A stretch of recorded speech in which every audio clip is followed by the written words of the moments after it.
So here's some more HIV stories with pharmaceuticals. This is older. The article is almost 20 years old. I have two articles that we're going to go through that are related to the same incident, which is hemophiliac medication that had been tainted with HIV back in the 1980s. I find this stuff to be important because we've got this new vaccine rolling out, and it shows that these companies won't be responsible except for having to pay some lawsuits out, and otherwise they get to keep on plugging along. It's things to consider with what's going on, especially since that new antiviral medicine vaccine is completely experimental. It uses organics that have been programmed to teach your body about a disease that it's never been in contact with. And that should stimulate the antibodies to just produce. So it's completely new, completely different, and who knows what's going to happen with it in the long term, because it's still in its phase 3 trials, which go on for a period of 24 months. So, I mean, it's not fully tested, and yet we're going to be rolling it out. In fact, some places already have rolled it out and have been administering shots to people. So, God help them and protect them from what could possibly happen. So anyway, we'll go through this article and point out some of the interesting things about it. So chemical and drug maker Bayer said Thursday it acted responsibly, ethically, and humanely during the 1980s in selling a blood clotting product that stopped potentially fatal bleeding in hemophiliacs, but was linked to the risk of HIV infection. The company's statement was in response to a New York Times report that it sold millions of dollars worth of an older version of the medication in Latin America and Asia while marketing a newer, safer product in the United States and Europe. Bayer division Cutter Biological continued selling the old stocks of the medicine for more than a year after it introduced a version in February 1984 that was heat-treated to kill HIV, according to the documents obtained by the Times. The medicine, called Factor VIII concentrate, can stop or prevent potentially fatal bleeding in people with hemophilia, a genetic condition that prevents blood from clotting normally. Early in the AIDS epidemic, the medicine was made using plasma from 10,000 or more donors. There was not yet a screening test for HIV, the virus that causes AIDS, so even a small number of HIV-positive donors could taint a large pool of plasma recipients. As a result, thousands of hemophiliacs became infected with HIV. Bayer and 3 other companies that made the concentrate have paid about $600 million to settle more than 15 years of lawsuits accusing them of making a dangerous product, the newspaper said. The documents from that litigation examined by the Times included internal memos, minutes of marketing meetings, and telexes to foreign distributors. Bayer, based in the western German city of Leverkusen, said Cutter continued selling the older version because some customers doubted the new one's effectiveness and because some countries were slow to approve its sale. So let's get this going. How about just take the old one? It said there were initially concerns that heat treating might make the drug less safe or less effective. Well, it also makes it have more delicious HIV. Bayer has always behaved responsibly, ethically, and humanely to provide life-saving products for the global hemophilia community, the statement said. Decisions made nearly 2 decades ago were based on the scientific information of the time and were consistent with the regulations in place. They cannot be judged on the information available today. It wasn't our fault. The Times said at least 100 hemophiliacs in Hong Kong and Taiwan alone contracted AIDS after using the older product, and that many have since died. Li Wu-chun said her son, who died in 1996 at the age of 23, was among the victims. They did not care about the lives in Asia, she said. It was racial discrimination.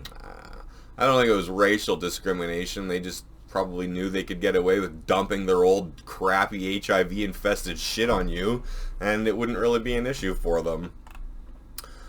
Cutter also sold the older medicine in Argentina, Indonesia, Japan, Malaysia, and Singapore after February 1984, according to the documents. The newspaper said Cutter shipped more than 100,000 vials of unheated concentrate, worth more than $4 million after it began selling the safer product. The sales continued partly because of Qatar's desire to deplete stocks of the older medicine. Well, we already spent money on this, we got to make our money back. And partly because of fixed price contracts. So that we're not going to give you the new, safer drug because we already have a contract that won't give us the price we want. So we'll just keep fucking shoveling you the old AIDS-infected garbage. For which the company believed the older product would be cheaper to make, the newspaper said. In March 1983, the Federal Centers for Disease Control warned that blood products appear to be responsible for AIDS among hemophiliacs. 3 months later, Qatar sent a letter to distributors in nearly 24 nations saying that AIDS was the center of irrational response in many countries. In late 1984, as Hong Kong hemophiliacs began testing positive for HIV, some doctors wondered whether Qatar was sending AIDS-tainted medicine into less developed nations. Oh, that doesn't sound possible at all, does it? But the company assured its distributor that the unheated product posed no severe hazard and was the same fine product we have supplied for years. In May 1985, Dr. Harry M. Meyer Jr., the Food and Drug Administrator's blood products official, called the companies to a meeting believing they had broken an agreement to stop selling the older medicine, the Times said, but Meyer decided to handle the matter quietly instead of notifying the public, the newspapers said. So they had no problem getting rid of their old, crappy, tainted fucking medicine and harming more people. Possibly for more test subjects. What can we do about this AIDS epidemic that we've created? Who knows? Disgusting anyway. This article came out just like a month after. So, thousands of hemophiliacs filed a class action lawsuit Monday against Bayer Corp and several other companies, claiming they knowingly sold blood contaminated with HIV and hepatitis C. The lawsuit filed in federal court alleges the companies conspired to sell blood clotting products that were manufactured using blood from sick, high-risk donors. It also alleges the companies continued distributing them abroad in the 1984 and 1985 after they stopped selling them in the United States because of its known risk of HIV and hepatitis transmission. Monday's suit was filed on behalf of foreigners who received the drug, said attorney Robert Nelson. So they absolutely continued getting rid of their old stock drugs that had already fucked people up in the States. Dealing with the lawsuit there, why not get rid of all of your tainted crap? No evidence, no trial. Of course, they did still end up having to pay because there was no denying what had happened, but still, people should have had to go to fucking jail, not just pay off money that's just a drop in the bucket to them anyway. Anyhow, this is a worldwide tragedy, Nelson said. Thousands of hemophiliacs have unnecessarily died from AIDS and many thousands more are infected with HIV or Hep C. Bayer Corp and Baxter Healthcare Corp, also named in the lawsuit, did not immediately return calls seeking comment after business hours Monday. The medicine, called Factor A concentrate, can stop or prevent potentially fatal bleeding in people with hemophilia. Early in the AIDS epidemic, the medicine was commonly made using mingled plasma from 10,000 or more donors because at the time there was not yet a screening test for HIV, the virus that causes AIDS. Thousands of hemophiliacs were infected. There was not a screening test. Yes, there is. You test the people that are fucking getting it done, and you ask them a series of questions to make sure that they couldn't possibly transmit it. This is garbage. They did nothing, in my opinion, to actually make this safe. It's just get her done and get it out the door. But the lawsuit alleges there were precautions Bayer and the others could have taken on, such as screening donors or using volunteers, as I just said, a proven less risky method, but refused. As of 1992, the contaminated blood products had infected at least 5,000 hemophiliacs in Europe with HIV, the virus that causes AIDS. More than 2,000 had already developed AIDS, and 1,250 had died from the disease, the lawsuit said.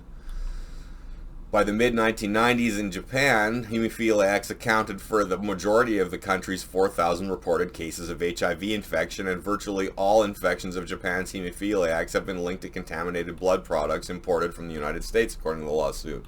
In Latin America, at least 700 HIV cases are linked to use of contaminated blood products by hemophiliacs, the lawsuit said. The lawsuit was filed less than 2 weeks after Bayer responded to an investigation by the New York Times, accusing the company of selling old stock of the medicine abroad while marketing a newer, safer product in the United States. While the company said it acted responsibly and in line with the best medical knowledge at the time, Bayer and 3 other companies that made the concentrate settled 15 years of U.S. lawsuits from people who took the drug, paying about $600 million, the newspaper said. And let's be clear about Bayer. They're also now in partnership with Monsanto. Monsanto's name got dragged through the mud pretty bad about, that must be about 8 years ago now or something like that, when everybody was tripping on them, and they've kind of faded into the background. But they've got Bayer as their advertising front. They don't go under Monsanto anymore. It's all Bayer.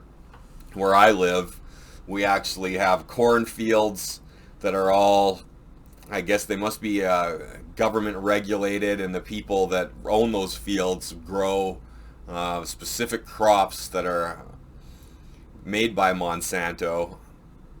And so there used to be Monsanto signs all over the place where these fields were, and now they've all been converted to Bayer. Same with the advertisements, the big wallboard advertisements that you see or whatever going down the highway. Those used to be Monsanto, and now they're all Bayer, right? So they've tried to improve their image by merging with Bayer. But when you look at stuff like this, I mean, this is just the same old medical tyranny, I suppose, that's happened in the past, and that, you know, we're being confronted with right now with this experimental drug that's going to be given to billions of people over the next year. So I guess we'll have to see how that turns out, and if these people are harmed by it, I don't think that there will be much that they can say or do about it. It'll be, well, it was a pandemic and we needed to do something and blah, blah, blah, blah, blah. So, as we've seen, this has all been a big fiasco over the last year anyway. So that was the importance of bringing up some of these AIDS cases and medical criminality. So at any rate, there's another addition to the AIDS files. I hope you liked it. I hope it was informative. And yeah, talk to you soon. All right, peace out.